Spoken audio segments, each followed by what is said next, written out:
New York City's mafia, an organization of brutal gangs. To gain wealth and power, members strong-arm businesses and kill anyone in their way. John Gotti was one of organized crime's fiercest members. He wanted to rule New York City. The FBI had to stop him.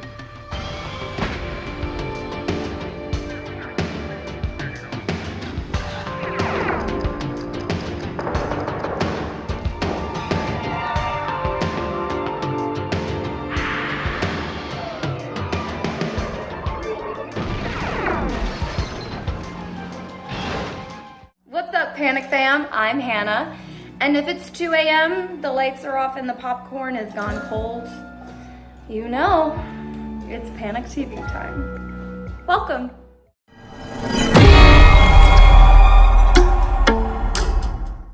If you survived this, and this, congratulations, all right? Congratulations, but your luck runs out here.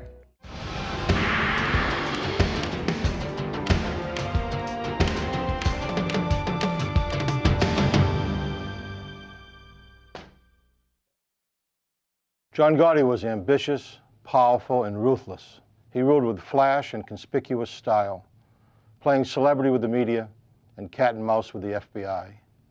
They called John Gotti the Teflon Don. Serious charges just wouldn't stick. I'm Jim Kallstrom, former director of the FBI's New York office. When John Gotti came to power in 1985, organized crime still had its tentacles spread into many legitimate businesses. Like a game of chess, crime bosses were well insulated by layers of pawns. The FBI's job was to penetrate their defenses and capture the king.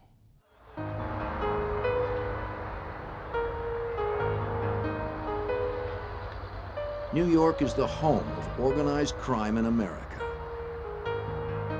Through intimidation, terror, and murder, the 5 families that make up New York's mafia have corrupted labor unions, run extortion rackets, and infiltrated almost every major industry in the city. Disputes among the crime families often erupt over who controls which union or what industry. These disputes are inevitably and violently resolved. By the 1970s, the Gambino family had emerged as the most violent and the most powerful crime family in the nation. As that decade came to an end, the FBI decided it was time to stop the mafia's reign of terror. The Bureau's New York office set up 5 squads assigned to investigate and bring down each criminal family. Special Agent Bruce Mao was assigned to supervise the squad responsible for bringing down the Gambino family. The Bureau realized that we really weren't addressing organized crime here in New York, and so they formed squads to target each particular crime family and try to address the organized crime problem here in New York. So in 1980 we formed the squad, and our target was to put the Gambino family in jail. The main targets of Mao's investigation were the leaders of the Gambino family. The boss, Paul Castellano, and his underboss, Neil Della Croce. Castellano assumed leadership of the family in 1976, when Carlos Gambino, the namesake of the family, died of natural causes. The FBI were also targeting the most powerful captains in the family, like John Gotti. The captains controlled crews of soldiers who carried out the day-to-day criminal activity for the family. Castellano's crews would commit the actual crimes, but Castellano himself did not. Catching him seemed impossible. As the FBI soon learned, the entire hierarchy of the Gambino family was well insulated. The family army consisted of over 50 captains who controlled over 300 soldiers. It was a large and impenetrable secret society, accessible to outsiders only through the lenses of surveillance cameras. But federal racketeering legislation was passed that made ordering criminal acts as much of a crime as committing the crime itself. In order to successfully prosecute the hierarchy of the Gambino family, the FBI had to secretly get them on tape discussing their criminal enterprise. Mao and his team would have to patiently and methodically work their way into the intricate structure of the Gambino family. It would take years to accomplish that goal.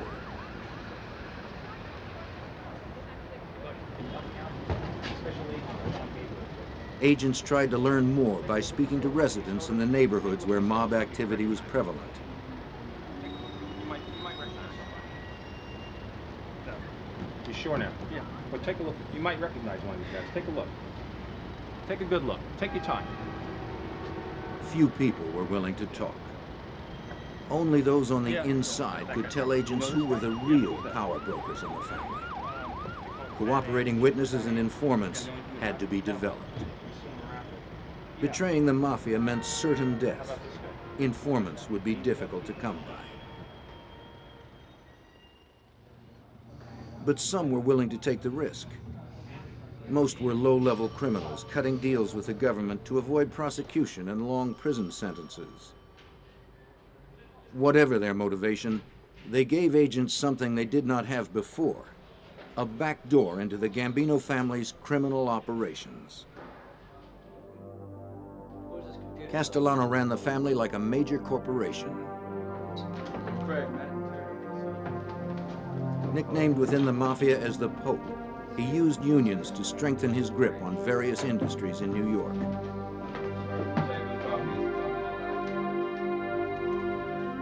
𝙭𝐼𝐸𝐴, head of the FBI's New York office, is an expert on organized crime.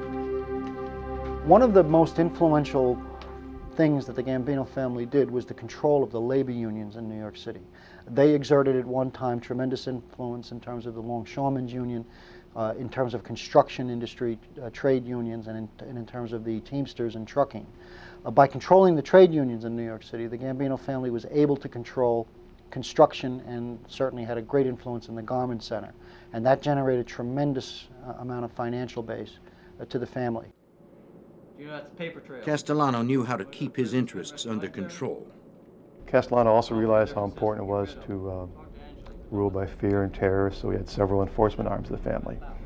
He had a crew that was famous for killing people, dismembering bodies, and doing all sorts of horrid things.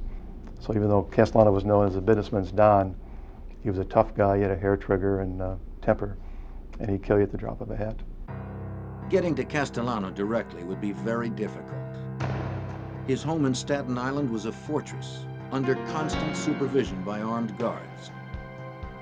He had also installed a sophisticated alarm system. Didn't you tell me that? Agents had no solid evidence to suggest that Castellano conducted criminal business in his home. Without such proof, a court would never authorize an FBI bug or a phone wiretap inside the home. Agents hit the streets. They hoped to find one weak link to exploit, one person in the family who made himself vulnerable to electronic surveillance. They learned through informants about a Gambino family crew headed by John Gotti that operated in Queens, headquartered in a private social club called the Bergen Hunt and Fish Club. A few of the FBI's well-placed informants were close to one of Gotti's lieutenants, a man named Angelo Ruggiero.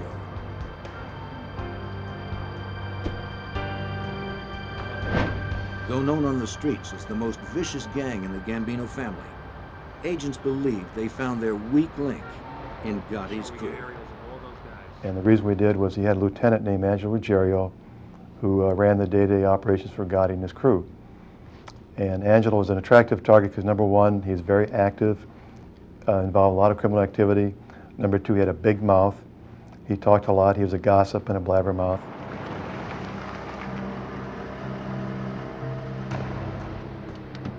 Mal quickly established surveillance teams to identify, record, and log every person who entered the Bergen Club.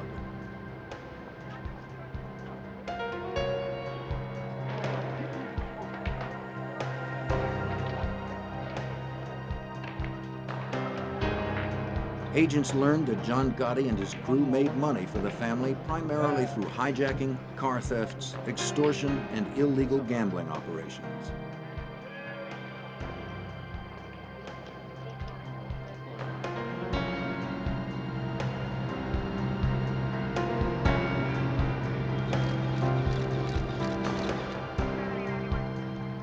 Informants told agents that Ruggiero sometimes discussed family business on his daughter's phone. He believed the line listed in her name to be free of FBI bugs.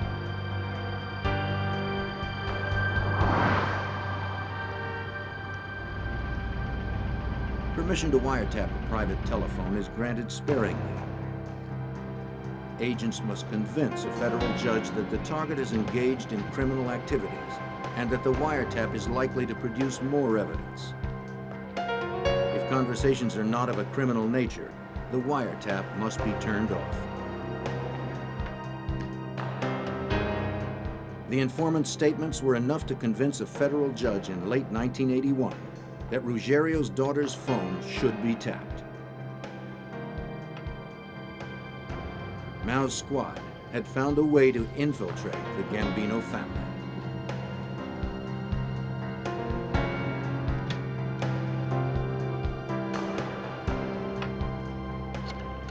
The wiretapping of Ruggiero's phone proved to be one of the most successful wiretaps in FBI history.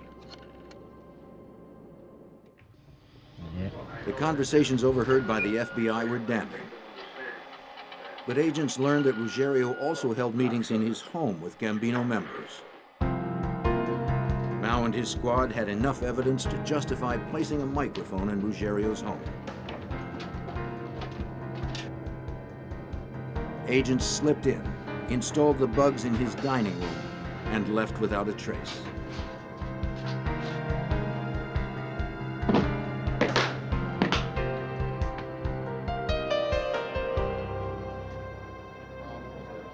The success of the Mafia has always been its ability to stay one step ahead of law enforcement. What Mao and his squad did not know was that a high-ranking police officer was on the Gambino payroll. Though the mole didn't know specific details, he leaked information to family members about ongoing investigations and electronic surveillance operations. Angelo Ruggiero became paranoid that his house was bugged.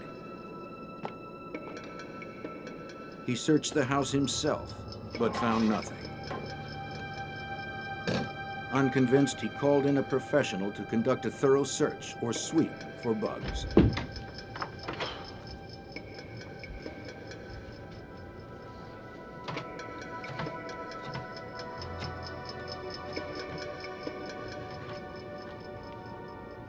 Yeah, I need someone to come sweep my house, please. Ruggiero ordered the sweep on the tapped 2345. telephone.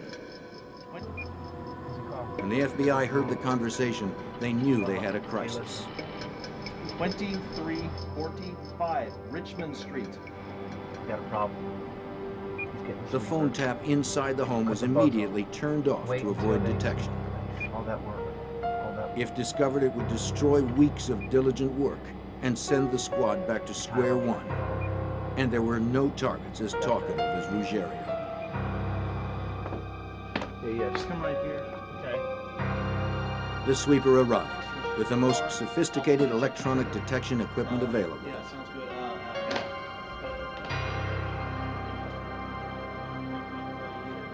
After 2 days of searching the house top to bottom, he was ready to report his findings to Ruggiero. 2 days after Ruggiero's house was searched for bugs, agents arrested the man who conducted the sweep of his house. What they learned was indeed shocking. He charged Ruggiero thousands of dollars for his services, but none of his detection equipment worked. He had swindled the mob. Fortunately, he had told Ruggiero his house was clean. It was a lucky break for the FBI. Not only had their bugs not been discovered, but now Ruggiero felt confident to speak freely in his house. And he did so with abandon, right into the FBI microphones. Slowly, the FBI was getting closer to the Gambino family hierarchy.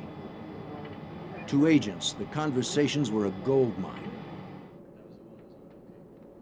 As Ruggiero met with his mob partners, the FBI learned of a major heroin trafficking operation conducted by Ruggiero and John Gotti's younger brother, Eugene. Over a 6-month period, Angelo and Eugene Gotti had distributed over 50 kilos of heroin in New York alone. The FBI had every last detail on tape. There was a mafia rule in effect that dealing drugs was strictly prohibited. The punishment for getting caught was execution. No appeal, no trial. Ruggiero did not have the boss's permission to deal drugs, and he knew the consequences.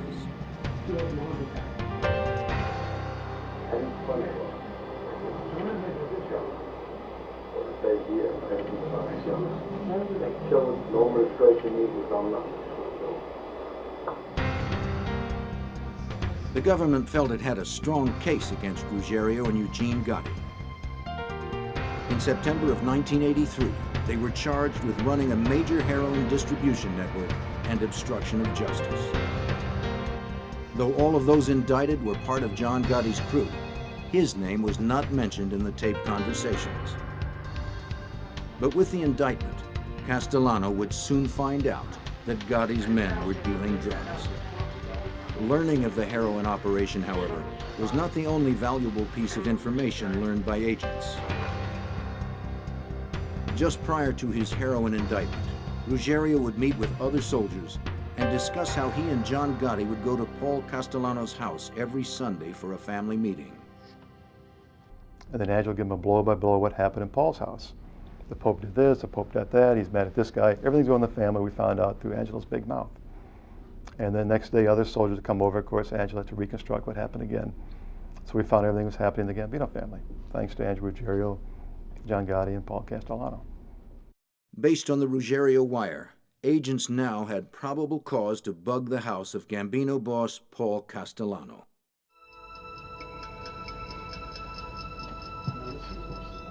Getting into Castellano's house took detailed planning and methodical execution. Agents managed to get inside the house and place the bugs. Soon after, they began taping conversations that directly implicated Paul Castellano as the boss of the Gambino family, the man who oversaw a multitude of illegal rackets that cost taxpayers millions of dollars each year. Castellano would meet with his most trusted captains to discuss business. The FBI identified one of those captains as Sammy the Bull Gravano.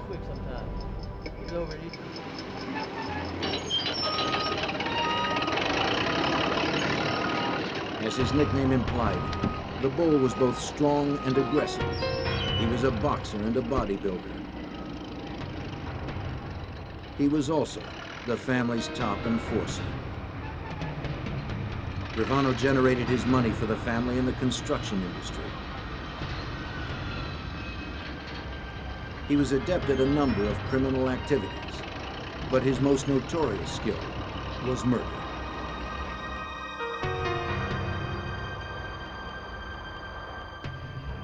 As the FBI continued to investigate powerful captains in the family like John Gotti and Sammy the Bull, their sights remained focused on the boss. In 1985, 2 years after Ruggiero was indicted, Paul Castellano was arrested and charged along with other New York family bosses with dozens of federal racketeering and conspiracy violations. Out on bail, Castellano continued to run the family, though his attention seemed focused on how to beat the government's case against him. John Gotti was also facing his own legal troubles. An independent investigation led by the U.S. Attorney's Office ended with Gotti and his mentor, underboss Neil Della Croce, being charged with several counts of racketeering. Della Croce and Gotti were released on bail, allowing them to continue their criminal operations.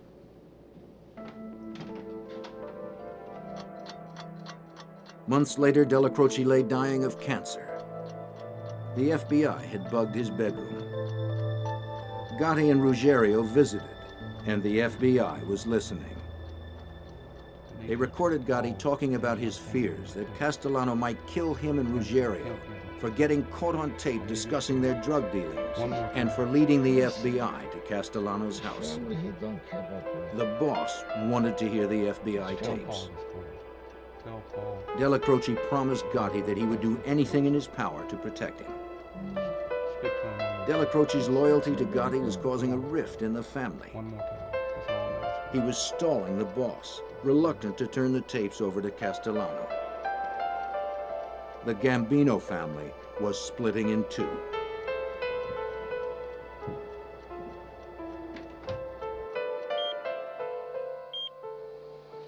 Then, in early December of 1985, Neil Della Croce, the Gambino family's second in command, died of cancer in his home. On December 16th, 2 weeks after Della Croce's death, Castellano and his new underboss, Tommy Bellano, pulled up to a fashionable steakhouse in Midtown Manhattan to meet some associates for dinner. As they started to exit the car, several men approached them and began firing.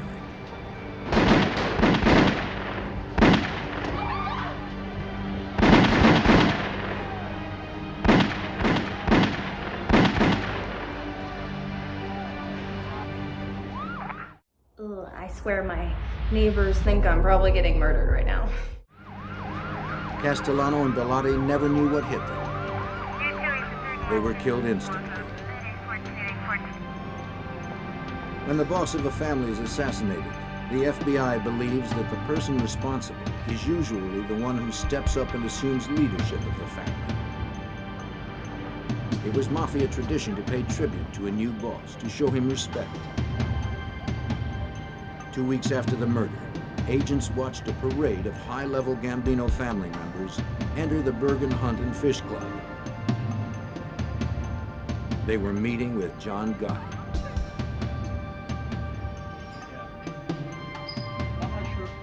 Agent Mao and his squad would have to restructure their attack on the Gambino hierarchy.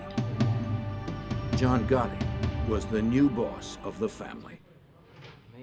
Agents pieced together his criminal history and traced his rise to power. John Gotti became a Gambino family associate around 1970. He impressed the boss in 1973 by killing a man who had kidnapped and murdered a relative of Carlos Gambino. Gotti served 2 years for the hit before he was paroled. Upon his release, he quickly gained respect within the family. He began to make a great deal of money for the family through loan sharking and gambling operations.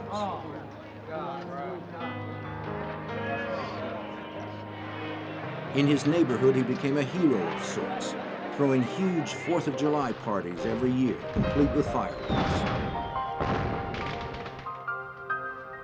Special Agent George Gabriel was assigned to Mao's squad in 1985. He quickly became an expert on John Gotti. He took care of if there were old ladies that were in need. If he had money in his pocket, he'd give it out. He was, in some respects, a Robin Hood in his neighborhood. And that's how he carried himself. But how did he make that money? By killing, by robbing, by manipulating, by bribing, by controlling rackets that he didn't have a right to control. And that's a side, when he didn't like you, when you fell on the wrong side of John, you died. I mean, there was no mercy. You died. There was no two ways about it. Gotti was now the king. He found himself in command of a multi-million-dollar crime network made up of scams he did not know existed. He had a lot to learn. With their bugs and surveillance, Special Agent Gabriel and the rest of the FBI squad learned right along with him. John Gotti took over that family. He had to learn what the rackets were, and as he's learning them, we're learning them. Who's got what industries, who's collecting from what unions. He's asking captains to give him a list of all the soldiers in there and their crews, so he could know who he's got in his family and how many. Gotti was the boss, but he still had legal troubles. 6 months after becoming the head of the family, He was sent to jail to await trial on loan sharking and gambling charges. Jail didn't slow him down, though. From his cell, Gotti ordered a murder. It was against Robert 𝙚𝙚𝙚𝙯, who had been a close associate of Gotti. 𝙚𝙚𝙯's assassination was set up by Angelo Ruggiero, who was still awaiting trial for his 1983 drug indictment. Angelo's one of the few guys who's got access to John in jail and tells him that Robert 𝙚𝙚𝙯 is talking subversive behind John's back, the boss's back. He's saying that John isn't fit as the boss and we should appoint somebody else as the boss. Angelo wants this done because Angelo owes Robert 𝙚𝙚𝙯 a lot of money and he doesn't want to pay him back. Oh, I was going over some of these contracts here. This public housing contract. On Gotti's behalf, Ruggiero asked Sammy the Bull Gravano to set up the hit. You want some coffee? Yeah, that'd be great. Give me some coffee. On June 5th, 1986, 𝙚𝙚𝙯 showed up for a meeting at Gravano's construction office. Everyone greeted him as usual. 𝙚𝙚𝙯 must have suspected nothing. You know, we got all those contracts.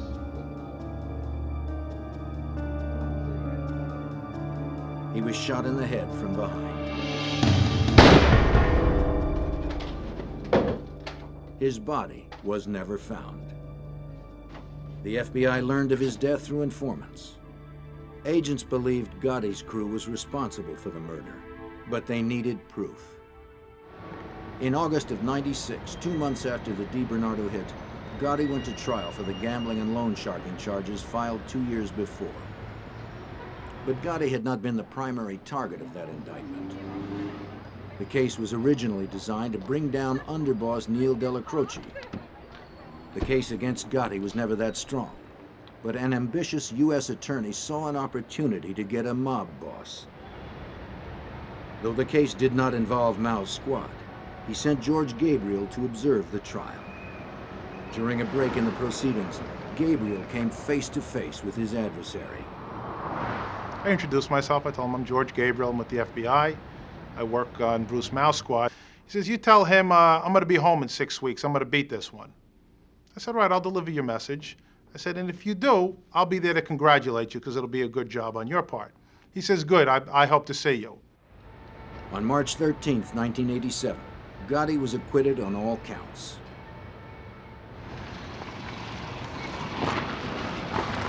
George Gabriel made good on his promise. After the verdict, Gabriel went to the Bergen Hunt and Fish Club in Queens, where Gotti was having an acquittal party.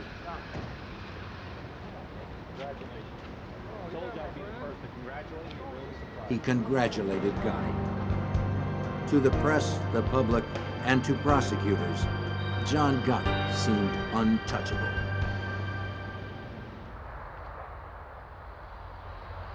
Out of jail, John Gotti resumed his celebrity status.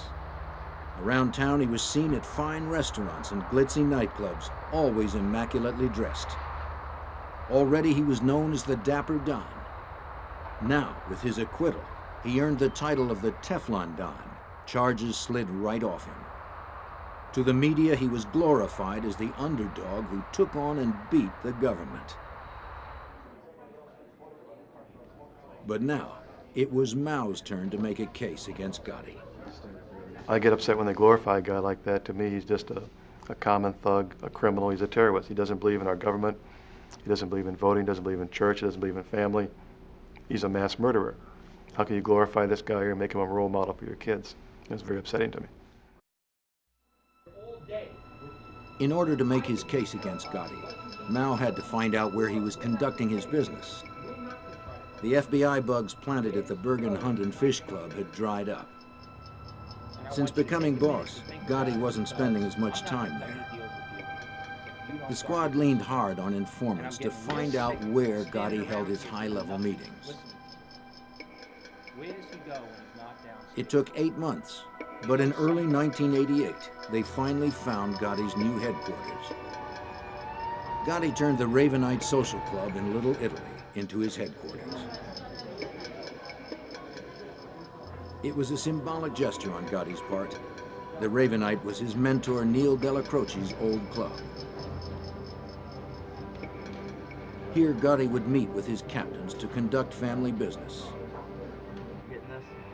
Agents rented an apartment down the street from the Ravenite. A high-powered camera was installed to record all those who came and went from the club. In February of 1988, the FBI earned court approval to bug the Ravenite. With 30 or 40 people in the room, deciphering conversations was difficult.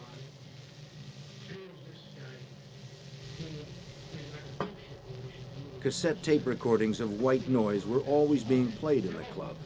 Hearing conversations through that was impossible. But the FBI had to have John Gotti's orders on tape in order to charge him with running the Gambino family.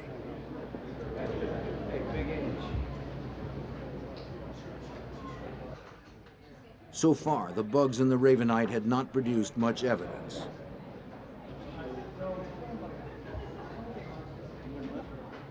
Gotti always suspected he was being listened to by the FBI, and he found clever ways to avoid being overheard. John Gotti was notorious for going on what we described as a walk talk, where he and the person he had to discuss something secretive. Not all mob business is open to everybody in the mob. There were times where a captain would have to speak with his boss. John Gotti would take that person and they'd go outside. Going outside, they're evading the possibility of a bug. No matter what agents did, it seemed the mob was anticipating their every move, at times even taunting them. When I would sit in the van outside the Ravenite, they would bang on every van on the street and whisper, "We know you're in there." You get made all the time, and you try your darndest not to, but it happens. And you just have to stay with it.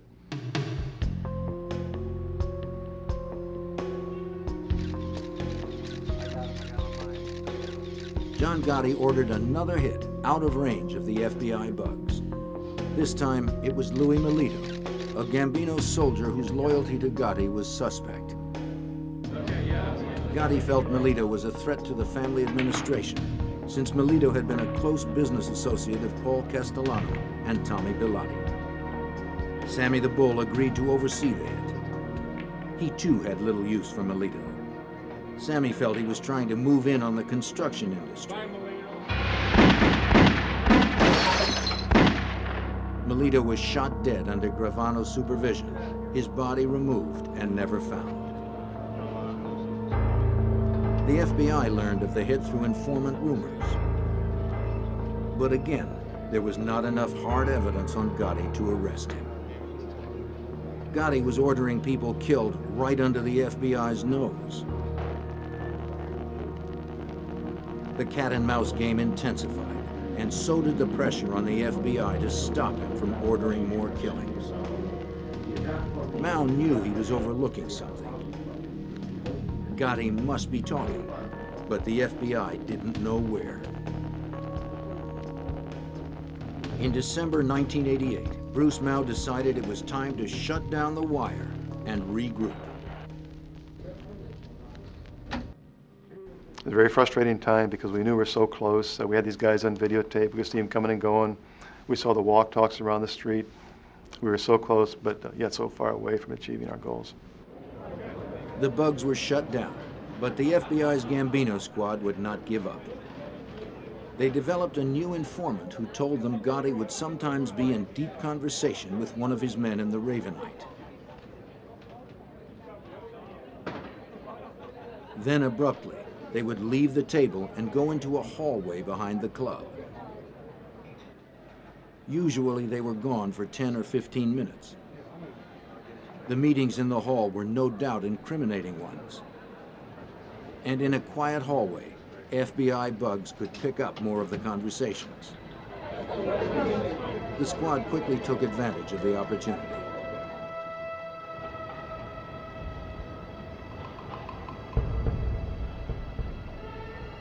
In October of 1989, agents bugged the hall.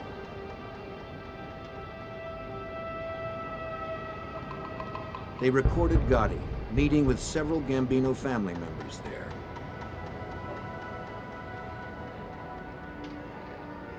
The bug produced some evidence against Gotti, but not the evidence they needed to put him away for life.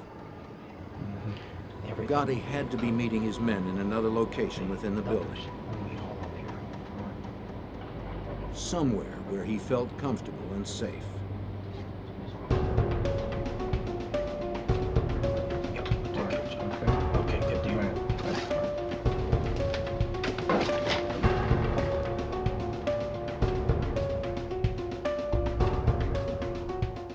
If you could slap one character for their dumb decisions, who would it be?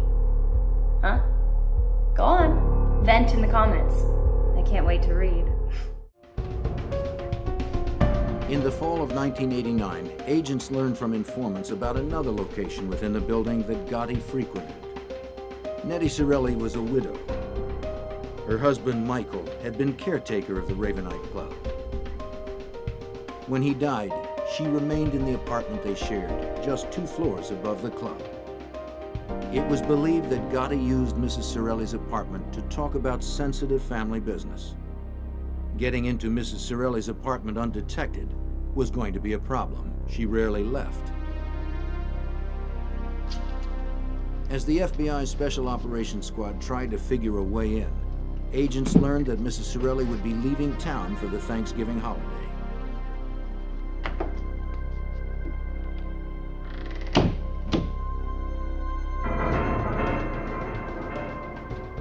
It was the opportunity they had been waiting for. Agents went to work. They sneaked into the apartment in the middle of the night and placed the bugs.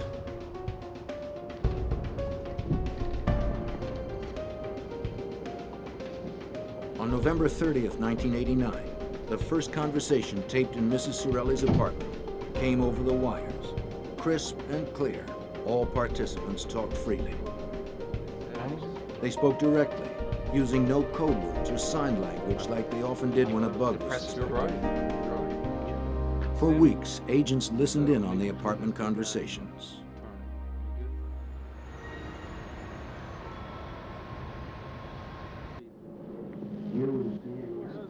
On December 12th, 1989, they got the biggest break they could ever have hoped for. That day, Gotti and his underboss, Frank Locascio, met at the apartment. In a rambling conversation, Gotti left a trail of evidence that would later haunt him. He explained labor union rackets and other crimes. And he talked about ordering the murders of several people. The agents monitoring Gotti that night could barely believe their ears. More shocking to agents was what they heard Gotti say about Sammy Gravano. For over an hour, Gotti went on a verbal rampage about Sammy. He said Gravano was getting greedy, taking too big of a cut from the construction racket profits. He was becoming too active in the family, not respecting Gotti's authority. Gotti suggested that 2 murders that he himself had ordered were because Sammy was trying to protect his own interests. According to Gotti, Sammy had suckered him into murdering DiBernardo and Melito. It was a very important conversation because during this long diatribe, John confessed to 2 murders. He confessed to ordering the hit on Robert DiBernardo. He confessed to ordering the hit on Louis Melito. Both he claimed that Gravano's urging to have murdered. He also talked about a 3rd guy named Louis DeBono who was going to murder another partner of Sammy's. John detailed also his control of different labor unions. He also detailed how much money he's making from different illegal activities. It was our smoking gun. It was the best tape of the entire electronic surveillance. After recording a few more conversations, the wire in the apartment was turned off in May of 1990.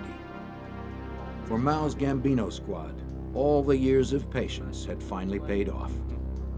They had the best evidence they could imagine, and it was John Gotti himself. Over the next few months, agents put together their case against Gotti. The case against the Gambino family hierarchy, which began a decade earlier, was ready to come to a close. On December 12, 1990, exactly a year after Gotti's fateful conversation, Special Agent George Gabriel and 2 others went to the Ravenite Social Club. Their purpose was to arrest John Gotti, Sammy Gravano, and Frank Locascio. Backup officers were close behind, or so Gabriel thought. When I went into the club to arrest them, they had just ordered coffee. And myself, my partner, and one of the police officers kind of accidentally went into the club ahead of the rest of the arrest team. We were about a minute ahead of everybody. So there we were in the classic, you know, we've got you surrounded, and we're looking behind us, and there was nobody there. There wasn't a problem. Everybody complied with what we asked for. And either John or Sammy asked if they can have their cup of coffee, and I said, yeah, go ahead. We've got plenty of time before we leave. On his way to be booked, Gotti asked Agent Gabriel what he was charged with. Gabriel ran down the list and told Gotti of the taped conversations, especially in the hallway in the apartment. At that, Gotti fell quiet. At a bail hearing a few days later, the 3 defendants heard excerpts from the FBI's tapes. They played a segment from the December 12th conversation. Sammy Gravano heard Gotti bashing his character. For the first time in his life, John Gotti was embarrassed. He was turning shades of blue and pink and trying to duck under the table. Sammy was turning red. You could tell he was hotter than a firecracker. And they kept looking at each other like, what's going on here? But that tape planted the seeds for the first time in Gravano's mind that he and John Gotti could never coexist, and one had to kill the other if they ever got out of jail. After hearing the tape, Gravano realized Gotti's defense strategy would be to blame him for the murders. Gravano was being set up as the fall guy. On November 8, 1991, Gravano decided to cooperate with the FBI and tell them everything he knew about the Gambino family. He filled in all of the details that were missing from the recordings about how he and Gotti committed crimes on behalf of the Gambino family, and managed to stay 1 step ahead of law enforcement. Gravano arranged payoffs to jurors and a high-level police officer who had been supplying Gotti with classified information. Both the jurors and the corrupt officer were indicted and given jail sentences. Gabriel finally learned why Gotti had been able to avoid successful prosecutions. He's out there in everybody's face. I beat the government. They've got nothing on me. Reality was he bought the jury. Sammy Gravano paid a juror $60,000 to throw that case. And that's how he wins his case. The question most in need of an answer concerned the Castellano assassination. Through Gravano, the FBI finally learned the truth. The seeds for Castellano's assassination were planted when Angelo Ruggiero and Eugene Gotti were indicted in the heroin distribution ring in 1983. The prohibited operation could no longer be kept quiet from the boss. Castellano learned that the government's case was based on FBI recordings of Ruggiero. Castellano was furious. He wanted to hear the tapes for himself. Events began to snowball. In 1984, the tapes were finally turned over to the defense, and for the first time, all the co-defendants and defense attorneys had all these tapes of Angelo blabbing about heroin trafficking, meetings at Castellano's house, commission meetings, et cetera, et cetera. So around 1984, Castellano, being the boss of the family, asked Ruggiero for a copy of the tapes. The tension between Gotti and Castellano was held in check by Della Croce. But when Della Croce died, the barriers were down.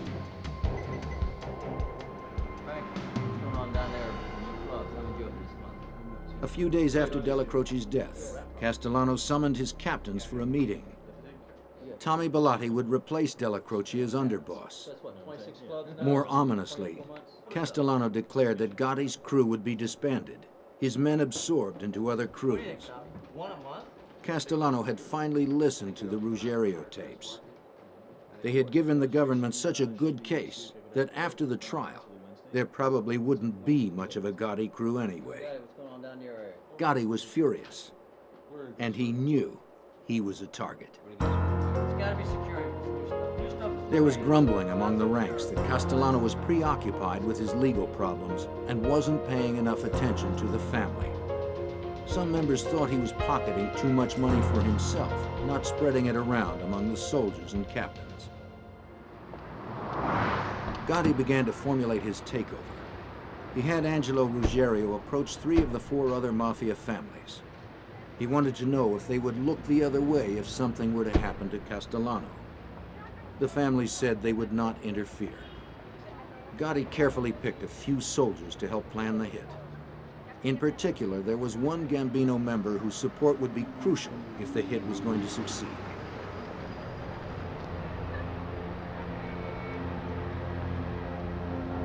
Ruggiero was sent to ask Sammy Gravano if he would participate in the murder of Castellano. Gravano agreed. He was aware of the growing dissent within the family. He also knew that John Gotti was powerful enough to pull off the murder of the boss. And when the other families agreed to stay out of the way, Sammy knew the smart play was to back Gotti.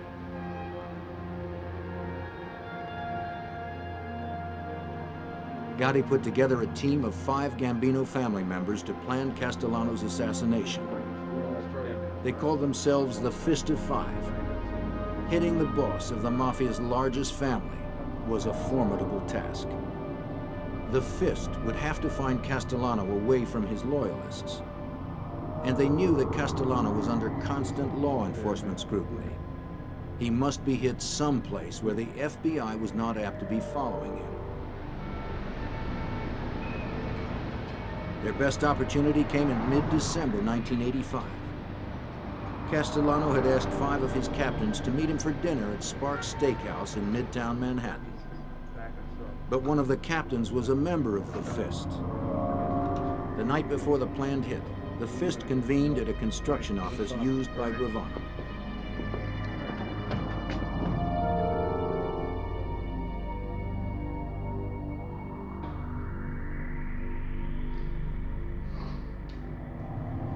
Four shooters had been hired, 2 for Castellano and 2 for his driver and underboss, Tommy Bellotti.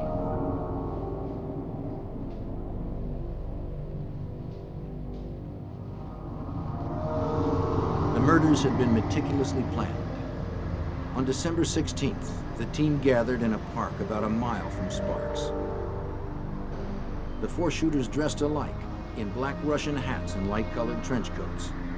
If seen by witnesses, they were more likely to be remembered for what they wore rather than their faces. The primary shooters were to pair off just outside Sparks. Angelo Ruggiero was one of 4 backups who would block all avenues of escape. Gotti and Gravano would observe from down the street in their parked car, ready to shoot if necessary. If something went wrong, if they missed on the street, they were to move into Sparks, firing until Castellano and Bellotti were killed. No matter who got in the way, Castellano and Bellotti had to die. It was dusk when Gotti and Gravano headed towards Sparks Steakhouse.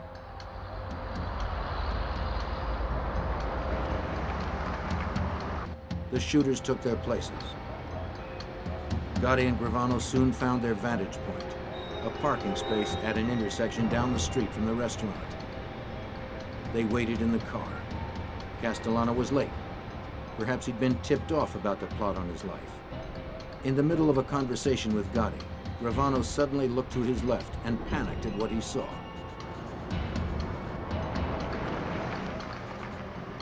It was a black Lincoln with Bellotti at the wheel and Castellano beside him. For one moment, Gravano and Gotti thought they would be seen.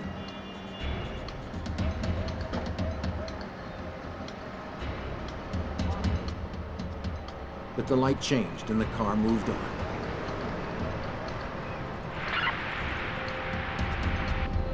Gravano radioed ahead. It was time.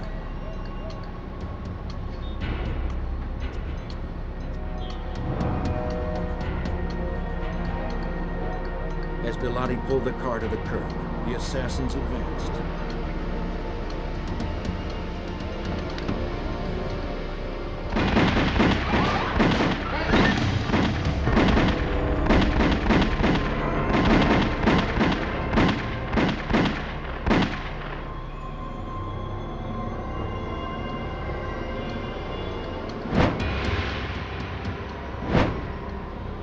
Paul Castellano and Tommy Bilotti lay outside the car, each shot by 6 bullets. According to Gravano, Gotti eased the car into the street and passed the bodies sprawled on the pavement. He had to be sure Castellano was dead.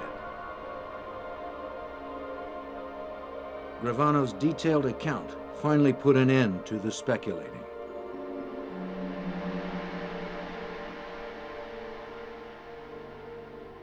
As part of his plea bargain, Gravano testified against his former boss. He admitted to his role in 19 mob-related murders. He served 5 years in prison and voluntarily entered the Witness Protection Program. On April 2nd, 1992, John Gotti was convicted of 5 murders, including Paul Castellano's and Tommy Bilotti's. He also was found guilty of other crimes under the umbrella of obstruction of justice and racketeering.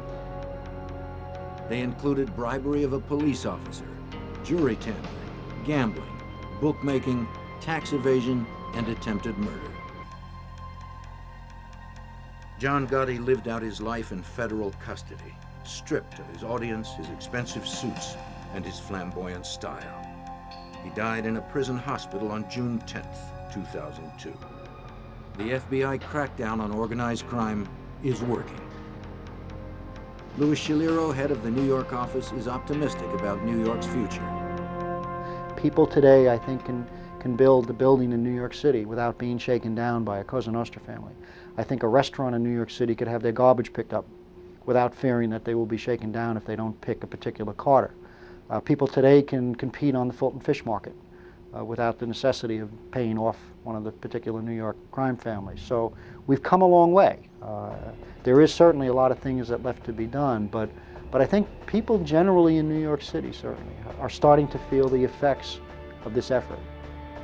The battle rages on in New York City. Mafia families continue to plunder, continue to kill. But because of the ceaseless efforts of the FBI, the people of New York are beginning to feel relief as more and more mobsters like John Gotti are taken off the streets. Be honest. Did you watch the last scene through your fingers? Comment yes or no.